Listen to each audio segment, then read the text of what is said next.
Hey, I'm Rob Kendall, and this is Where'd Your Money Go? Because there's a whole lot of waste in government, and sadly, most politicians are too lazy or uninformed to do something about it. Today, we're going to talk about the local option income tax. Now, bear with me, because this may sound boring, but it's super important. It's the way that the state of Indiana is forcing county governments to raise your taxes because the state doesn't want to do their job. And by do their job, I mean incarcerate people that are a plague on society. House Enrolled Act 1263 says that a county can enact a tax rate, now that's really just a fancy word for tax increases, for rehab or correctional facilities. What that really means, when we cut through all the mumbo jumbo, is that your taxes are going to go up for up to 20 years to put more people in our local jails. The most recent example of this is in Vigo County.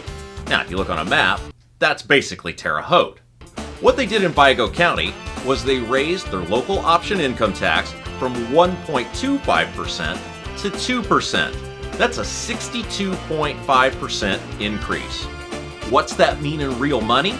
Well, if you're making $100,000 a year, you're now going to pay up to $750 more for the privilege, yeah, we'll call it that, of living in Terre Haute. The total cost comes in at $66.5 million to build a new jail. $66.5 million plus financing, all on the backs of the residents of Vigo County because the state of Indiana didn't do its job. Now, why is this happening?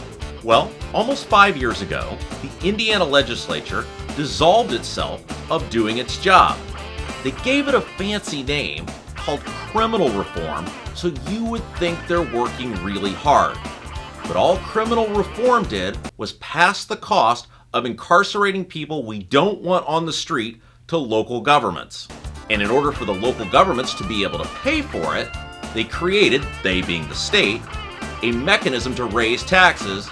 That's where we come back to House Enrolled Act 1263. So the end result was, unless someone is likely to kill you, assault you, or stick a gun in your face, there's a good chance your local county government is responsible for paying to keep those people behind bars. That's a bunch of crap.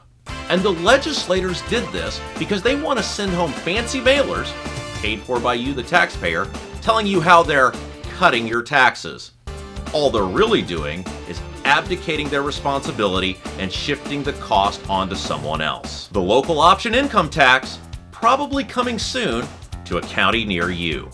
Because it's really easy to say you're cutting taxes when you're just passing the cost onto someone else. Right, Brian Bosma?